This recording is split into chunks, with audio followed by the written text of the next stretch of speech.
శుక్లాంబరధరం విష్ణుం శశివర్ణం చతుర్భుజం ప్రసన్నవదనం ధ్యాయేత్ సర్వవిఘ్నోపశాంతయే. భద్రకాళి కవచ నిరూపణం. నారద మహర్షి ఇట్లు పలికెను: ఓ నారాయణముని, నాకు భద్రకాళి యొక్క కవచాన్ని, దశాక్షరమైన భద్రకాళి మంత్రం తెలుసుకోవాలని ఉన్నది. నీవు సర్వం తెలిసినవాడవు కావున వీటిని మాకు వివరింపమని కోరెను. శ్రీ నారాయణముని ఇట్ల పలికెను: ఓ నారద, దశాక్షరయగు మహావిద్య గోప్యంగా ఉంచదగింది. ముల్లోకముల యందు లభ్యం కానిదగు ఈ కవచం నీకు నేను వివరించి చెబుతాను. ఓం హ్రీం శ్రీం క్లీం కాళికాయే స్వాహ అనేది దశాక్షరయగు భద్రకాళి మంత్రం. దీన్ని సూర్యగ్రహణ సమయాన పుష్కర క్షేత్రాన రాజుకు దూర్వాస మహర్షి ఉపదేశించెను. ఈ మంత్రాన్ని 10 లక్షల పర్యాయాలు జపిస్తే మంత్రసిద్ధి కలుగును. అట్లే ఈ కవచాన్ని 5 లక్షల పర్యాయాలు పఠిస్తే కవచసిద్ధి కలుగును. ఇట్ల మంత్రసిద్ధిని కవచసిద్ధిని పొంది రాజగు సుచంద్రుడు అయోధ్యకు తిరిగి వచ్చెను. ఆ కవచం యొక్క ప్రభావం వల్ల సుచంద్రుడు భూమినంతా జయించెను అని పలికెను. నారద మహర్షి ఇట్లు పలికెను: నీ అనుగ్రహం వల్ల ముల్లోకముల యందు దుర్లభమైన కాళికాదేవి యొక్క దశాక్షరి మంత్రం వింటిని. ఇప్పుడు భద్రకాళి యొక్క కవచం నాకు తెలుపమని కోరెను. శ్రీ నారాయణముని ఇట్లు పలికెను: ఓ నారదముని, నీకు అత్యద్భుతమైన భద్రకాళి కవచం వివరిస్తాను.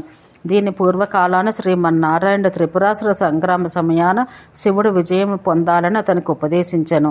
శంకరుడు దీన్ని దూర్వాస మహర్షికి ఉపదేశించగా అతడు సుచంద్ర మహారాజుకు ఉపదేశించెను. ఈ కవచం మిక్కిలి రహస్యమైనది, సమస్త మంత్రాలకు సారభూతమైనది అనెను. ఓం హ్రీం శ్రీం క్లీం కాళికాయ స్వాహ అను మంత్రం నా శిరస్సును రక్షించుగాక. క్లీం అను మంత్రం నా కపాలాన్ని రక్షించుగాక. హ్రీం హ్రీం హ్రీం అను మంత్రం నా కన్నులు రక్షించుగాక. ఓం హ్రీం త్రిలోచనే స్వాహ అనేది నా నాసికను రక్షించుగాక. క్లీం కాళికే రక్ష రక్ష స్వాహ అనేది నా దంతాలు రక్షించుగాక. క్లీం భద్రకాళిని స్వాహ అను మంత్రం నా అధరాలను రక్షించుగాక. ఓం హ్రీం హ్రీం క్లీం కాళికాయే స్వాహ అనేది నా కంఠాన్ని రక్షించుగాక. ఓం హ్రీం కాళికాయే స్వాహ అను మంత్రం నా కర్ణములను రక్షించుగాక. ఓం క్రీం క్లీం కాళియే స్వాహ అను మంత్రం నా స్కందములను రక్షించుగాక. ఓం క్లీం భద్రకాళియే స్వాహ అను మంత్రం నా వక్షస్థలాన్ని రక్షించుగాక. ఓం క్లీం కాళికాయే స్వాహ అను మంత్రం నా నాభిని రక్షించుగాక. ఓం హ్రీం కాళికాయే స్వాహ అను మంత్రం నా పృష్ఠభాగాన్ని రక్షించుగాక. రక్తబీజ వినాశిన్యై స్వాహ అను మంత్రం నా చేతులను ఎల్లప్పుడూ రక్షించుగాక.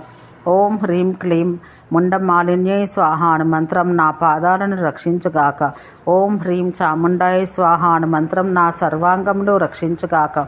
కాళికాదేవి నా తూర్పు దిక్కును, రక్తదంతిక ఆగ్నేయ దిగ్భాగాన్ని, చాముండ దక్షిణ దిగ్భాగాన్ని, కాళిక నా నైరుతి దిగ్భాగాన్ని, శ్యామ నా పశ్చిమ దిశను, చండిక నా వాయువ్య దిగ్భాగాన్ని, వికటాశ నా ఉత్తర దిగ్భాగాన్ని, అట్టహాసిని నా ఈశాన్య దిగ్భాగాన్ని, లోళజిహ్వ నా ఊర్ధ్వభాగాన్ని, ఆద్యయగు మాయ నా అధోభాగాన్ని, విశ్వప్రసు నన్ను జలమున, స్థలమున, ఆకాశాన ఎల్లప్పుడూ రక్షించుగాక.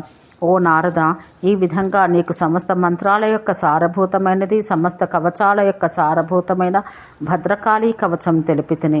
ఈ కవచం యొక్క ప్రభావం వల్ల సుచంద్రుడు అఖండమైన భూమండలానికి అధిపతి కాగలిగెను. అట్లే మాంధాత చక్రవర్తి కాగలిగను. ప్రచేతసుడు, లోమసుడు ఈ కవచం యొక్క ప్రభావం వల్లనే సిద్ధులు కాగలిగిరి. పిప్పలాయండగు సౌభరి యోగుల్లో శ్రేష్ఠుడయ్యను.